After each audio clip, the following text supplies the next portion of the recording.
在模型绘图界面，默认尺寸标注中的文字高度比较小。当绘制正常尺寸家具时，几乎看不到尺寸数值，因此在使用这个功能前，需要设置尺寸的样式。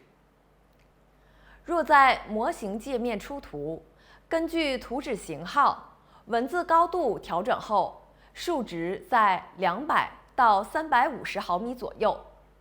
布局界面出图则不需要调整比例。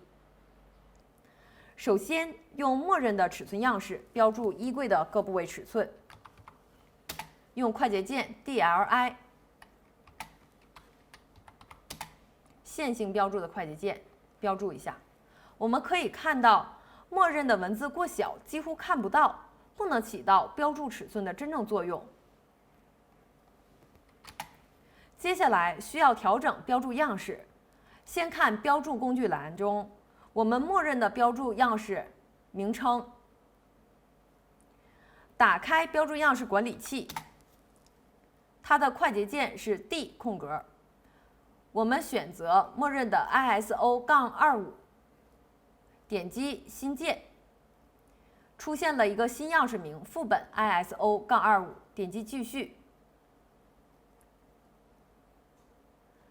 首先来调整线，基线间距调整为0，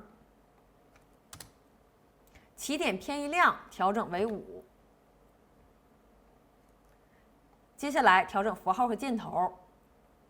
第一个和第二个是关联的符号，我们只需调整第一个改为建筑标记，第二个同时跟着修改到了。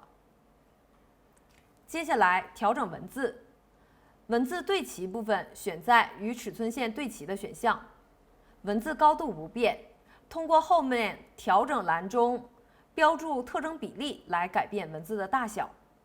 那接下来我们就到调整选项中，首先要选到文字始终保持在尺寸界限之间，文字位置选择在尺寸线上方带引线，标注特征比例选择到使用全局比例，比例数调整到50，即表示真正的标注文字高度就是文字的高度2.5乘以50倍。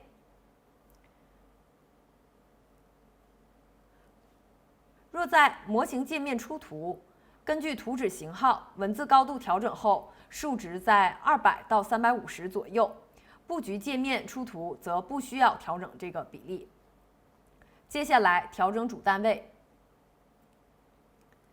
精度调整为0，设定完成后点击确定，点击置为当前，并且关闭。现在就用刚刚设定的标注样式绘制衣柜的外线尺寸，用线性标注 DLI 绘制第一扇门的尺寸。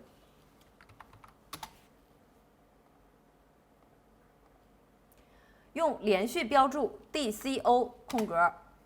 接着绘制剩下几扇门的尺寸，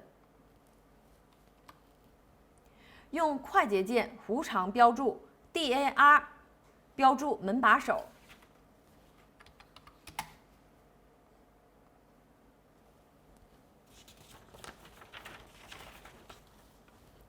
用快捷键半径标注 DRA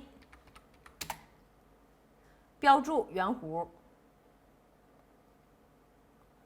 也可用快捷键直径 DDI 标注圆弧，快捷键斜线标注 DAL 也比较常用。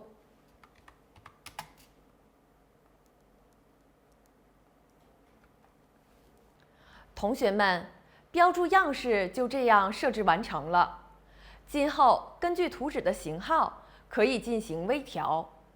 教程中展示的几种常见的标注用法，也请同学们牢记它们的用法和快捷键。